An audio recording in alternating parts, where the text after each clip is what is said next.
I'm getting more questions about poverty, the eradication of poverty.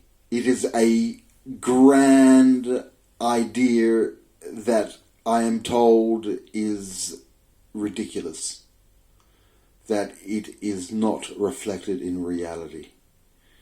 And again, I assert that poverty can and will be eradicated. Surplus is on the way. The stage of surplus took place within the biblical story. Joseph, the penultimate story of surplus and predicting surplus and managing surplus. The ability now, through planning and through tools, can endow us with the equipment that we need for our future journey into the future.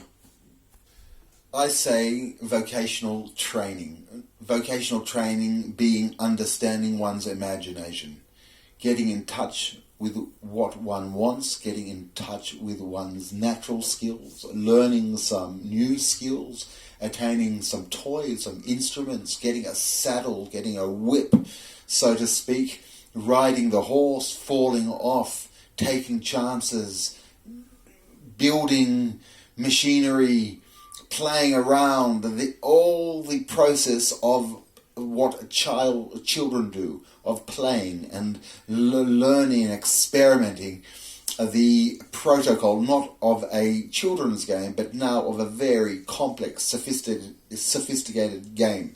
But to do so with other people, and to do so with other people's instruments, and to do so with planning, and to do so using like money, but not money, rather incentives, even blockchain structured incentives in which we can micro-share all our abilities to each other in a sustainable way, that even the fool or the clown could be paid for his humor, or the person that has some skills but they aren't necessarily lendable in the market also can be remunerated in some way. The way of remunerating using dollars and cents does not work. So that too can be reformed. There are some that say there should be universal incomes for everybody, a dole handed out to people, a pension, so that people can live. There are those that say that there needs to be retraining of people so that they can work in different ways. There are many ways to incentivize the individual imagination. One of the ways that I believe is a reconceptualizing of currency. Because the currency has been in vogue for thousands of years without changing.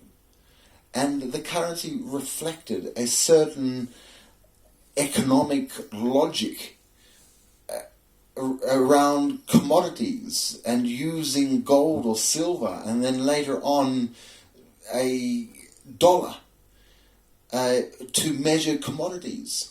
Whilst if we're dealing with a time where it's not a commodity-driven market, but there are ample commodities and there is machinery and autopilotry to continually creating the commodity and the service and the energy, then we no longer need a commodity-driven value, but rather we need a value which drives the imagination and the way that the imagination uses the machines in order to conduct itself with other people. And if one can incentivize humanity and consciousness, individual consciousness and group consciousness in that area, then I don't think that there are any bounds. The boundary is the system that we are using, the monetary system. It is terribly outdated. This could be a terribly dangerous thing for humanity too. The digitalization of currency could allow for a monopoly to become even further enrooted, and that governments to completely take over and not to allow even for the poor folk who need to eat the chance to do so, because everything would be so strongly regulated. So there is definitely a counter argument to that, which is terrible. So what does one do? It is now that individuals